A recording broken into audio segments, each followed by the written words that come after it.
हज़रत इमाम आज़म रज़ियल्लाहु ताला अन्ह का एक दहरिया से मुनाज़रा मुक़र्रर हुआ और मौज़ूए मुनाज़रा यही मसला था कि आलम का कोई खालिक है या नहीं। इस अहम मसले पर मुनाज़रा और फिर इतने बड़े इमाम से चुनांचे मैदान मुनाज़रा में दोस्तों दुश्मन सभी जमा हो गए, मगर हज़रत इमाम आज़म वक्त मुक़र्ररा से बहुत देर के बाद मजलिस में तशरीफ़ लाए।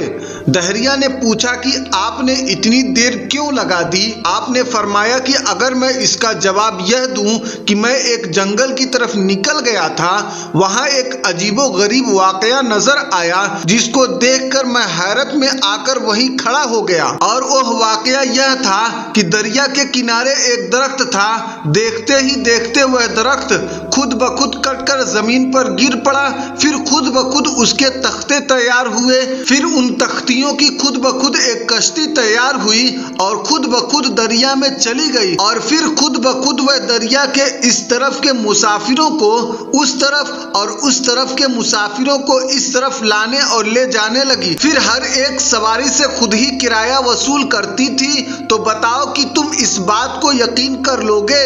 दहरिया ने यह सुनकर एक कहकहा लगाया और कहा, आप जैसा बुजुर्ग और इमाम ऐसा झूठ बोले तो ताज्जुब है। भला यह काम कहीं खुद ब खुद हो सकते हैं? जब तक कोई करने वाला न हो किसी तरह नहीं हो सकते।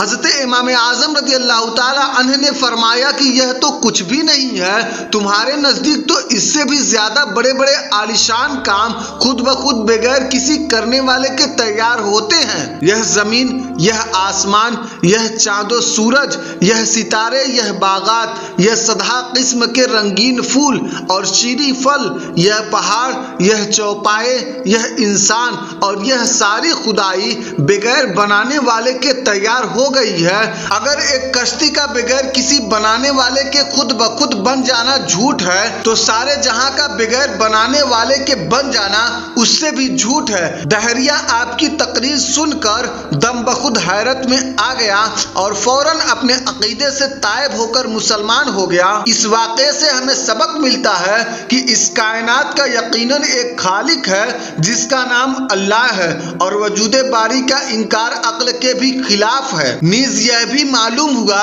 कि हर बात का जवाब कुरान और हदीस से नहीं दिया जा सकता, बल्कि मौका महल के तहत अकली दलील से भी मात दी जा सकती है।